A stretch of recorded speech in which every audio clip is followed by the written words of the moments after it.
Kenapa sih harus ditayangkan? Sebab kalau ditayangkan bikin mereka makin semangat untuk bangkit gitu. Kenapa ditayangkan film 30S itu? Iya. Karena kalau ditayangkan bikin mereka malah bangkit gitu. Iya, iya. Jadi justru ditayangkan itu supaya yang lahir sesudah tahun 65 atau masih kecil, nggak tahu peristiwa itu, jadi tahu. Supaya tahu semua, makanya ya ditayangkan itu merugikan mereka, bukan mereka jadi bangkit, merugikan mereka. PKI gaya baru ya, PKI gaya baru itu adalah PKI tapi tanpa papan nama, tanpa ormas, tanpa merek, tanpa baju seragam, tapi dia sebetulnya sudah aktif ya. Tahun 29 berontak, belasan tahun kemudian berontak, tahun 28, nggak sampai 20 tahun, 22 tahun, tahun 65 berontak lagi. Nah sekarang dari tahun 65 ke sekarang sudah 57 tahun, mestinya dia sudah berontak lagi, cuma tidak pakai merek, nggak pakai bendera, nggak pakai papan. Ya, dia diam-diam sudah aktif, sering rapat, cuma kita nggak tahu kan, di DPR dan lain sebagainya yang tadi sudah saya sampaikan. Itulah bahayanya. Ya, jangan sampai anak kita mengatakan bahwa yang salah itu tentara mau berontak 1 Oktober. Nah, tidak. Kita jadi korban. Nah, PKI itu korban. Tidak, itulah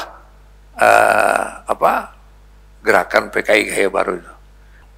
Maksudnya supaya paham bahwa benar-benar G30S itu adalah pemberontakan PKI, bukan PKI menjadi korban, ya, di penjara dan sebagainya sehingga harus diganti rugi semuanya. Tidak. Nah, itulah yang menjadikan keuntungan orang-orang PKI apabila generasi muda itu nggak tahu sebenarnya kayak apa. Karena mereka isukan G30S itu bukan PKI yang berontak, tapi PKI korban. Makanya dia dipenjara tanpa diadili, maka dia harus minta ganti rugi dan pemerintah harus minta maaf dan sebagainya. Sekira itu jawabannya.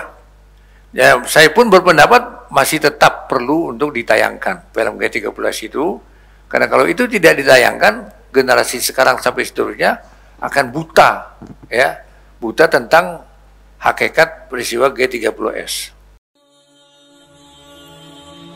Bantu yuk operasional Rumah Dakwah Al-Hujah dan terselenggaranya kajian serta dakwah Al-Hujah dengan menjadi donatur tetap setiap bulan berinfak Rp30.000. Dengan infaknya setiap bulan Rp30.000, insya Allah akan membantu dakwah Al-Hujah dan jadikan ini amalan yang istiqomah yang dilakukan terus-menerus atau kontinu. Allah mencintai amalan yang istiqomah walaupun sedikit. Terus istiqomah setiap bulan, jangan berhenti, karena Allah mencintai hambanya yang istiqomah. Dan insya Allah ini akan menjadi amal soleh jariah dengan menyebarnya ilmu yang bermanfaat. Yuk salurkan amalan istiqomahnya setiap tanggal 3 setiap bulannya melalui